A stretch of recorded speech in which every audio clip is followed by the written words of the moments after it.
Hello and welcome. বাংলাদেশের team হোটেলে এসে হঠাৎ করে দেখা হয়ে গেল জাতীয় দলের সাবেক ক্রিকেটার, সাবেক নির্বাচক হাবিবুল বাশার সুমনের সাথে। তার সাথে কথা বলবো নতুন দায়িত্ব, মানে ফ্রি মাইন্ডে খেলা দেখতে আসছেন। কেমন লাগছে? কিছুদিন আগেও লম্বা সময় আমরা আইপিএল শো করেছি টি স্পোর্টসের পর্দায়, আবারও হয়তো করবো সামনে।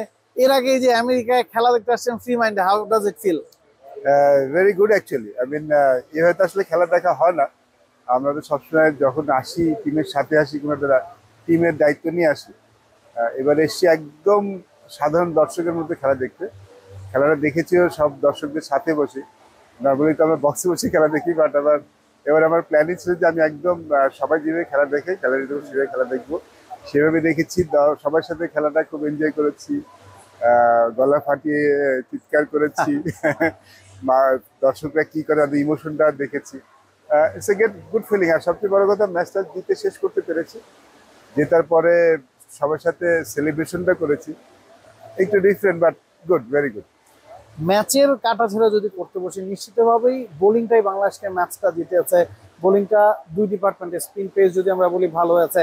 ব্যাটিং নিয়ে আপনার পর্যবেক্ষণ কি? ওই টপ অর্ডারের ব্যর্থতা তো এই ম্যাচেও আসলে আমরা ধরে রেখেছি। এই ধরনের বড় টুর্নামেন্টে পরের দিকের ম্যাচগুলোতে এটা আসলে কতটা ইম্প্যাক্ট ফেলতে পারে? এই ওয়ার্ল্ড কাপ সব ব্যাটসম্যানদের অনেক বড় পরীক্ষা নিচ্ছে।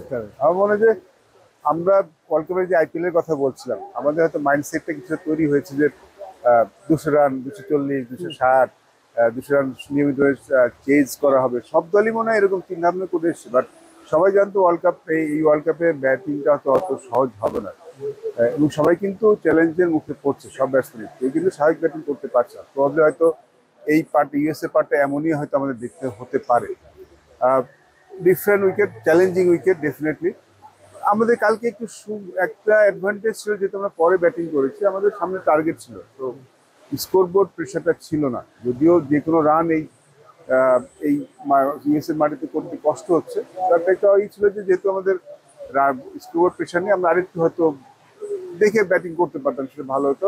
বাট আমি খুব বেশি ক্রিটিক্যাল হতে চাই না। আমি প্রিটি শিওর বাংলাদেশ টিম আজকে বসবেন, পরবর্তী ম্যাচে তাদের গেম প্ল্যানটা কি হবে। এখন কালকে দিনটা আসলে আনন্দ করেই কেটেছে, বাট আমাদের যেহেতু টার্গেটটা বড়, ডেফিনেটলি সেকেন্ড রাউন্ডে যাওয়ার পরের ম্যাচটা খুব ইম্পর্টেন্ট ম্যাচ। সাউথ আফ্রিকার স্ট্রং টিম, তাদের সাথে আমাদের ব্যাটিংটা ভালো করতে হবে। নিউ ইয়র্কের উইকেট কিন্তু ব্যাটসম্যানদের জন্য আরো বড় পরীক্ষা নিচ্ছে। আমার মনে হয়, হোয়াট আই ফিল, যে আমার কাছে যেটা মনে হচ্ছে যে আমাদের মনে হয় 180, 170 চিন্তা বাদ দিয়ে I think we should plan, মানে 160, 150, 60 রান প্ল্যানটা করলে মনে হয় আমরা ভালো করি। যেহেতু আমরা ধরে নিয়েছিলাম যে শ্রীলঙ্কার সাথে ম্যাচটাই আমাদের জন্য অনেকাংশে মাস্ট উইন, এই ম্যাচটা কি সেক্ষেত্রে নির্ভয়ে খেলা উচিত কিনা? যেহেতু আপনি বলছেন 170-80, ওই চিন্তা বাদ দিয়ে মানে অ্যাসেসমেন্ট করাটা আসলে বেশি জরুরি। আমাদের প্রথম দুটি ম্যাচ ছিল খুব ইম্পর্টেন্ট ম্যাচ ছিল। দুটি ম্যাচ যদি আমরা একটা ম্যাচ জিতে না পারতাম, লিটারালি আমাদের জন্য সেকেন্ড রাউন্ড খুব ডিফিকাল্ট হয়ে যেত। আমরা কঠিন কাজটা কিন্তু করে ফেলেছি। ওকে, সাউথ আফ্রিকার সাথে ম্যাচটা আই থিঙ্ক আমরা শুধু নির্ভয় না খেলা উচিত। আমাদের বেস্ট ক্রিকেটটা খেলার চেষ্টা করা উচিত, বিকজ তারপর আমাদের আরো দুটি ম্যাচ আছে। বাট আই হোপ, আমি যেটা মনে করছি, সাউথ আফ্রিকা খুব স্ট্রং টিম, আমরা তাদের সাথে পারবো না, এই ভাবনাটা আমরা করবো না। বিকজ সাউথ আফ্রিকা কিন্তু মানুষ হারাতে পারে। আমার নিউ ইয়র্কে যখন খেলা হচ্ছে, it can be anybody's game.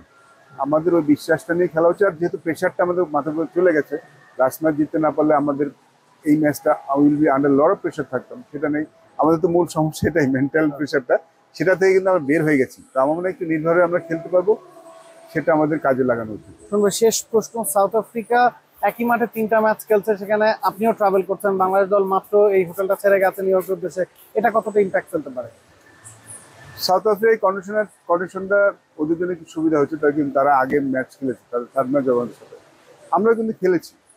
So south Africa কিন্তু এখন পর্যন্ত কন্ডিশনটা অতটা অ্যাডজাস্ট করতে পারে, তারা স্ট্রাগল করছে। এরকম কন্ডিশনে আসলে কাউকে অ্যাডাপ্ট করাটা কিন্তু অত সহজ নয়। আমাদের সমস্যা সবারই হচ্ছে, সবারই হবে।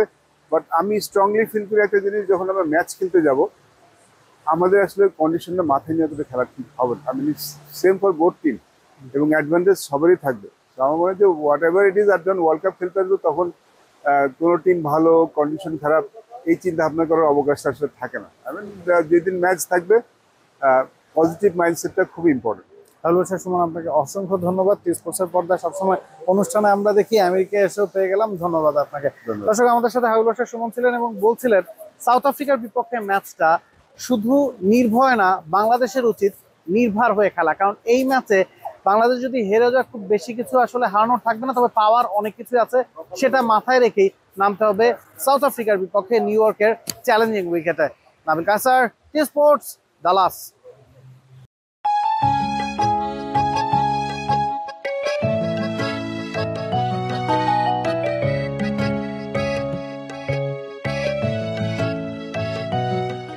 For more updates, subscribe to our YouTube channel and click on the bell icon. Follow us on Facebook and Instagram. Download T Sports app to enjoy exciting games and highlights. Visit tsports.com.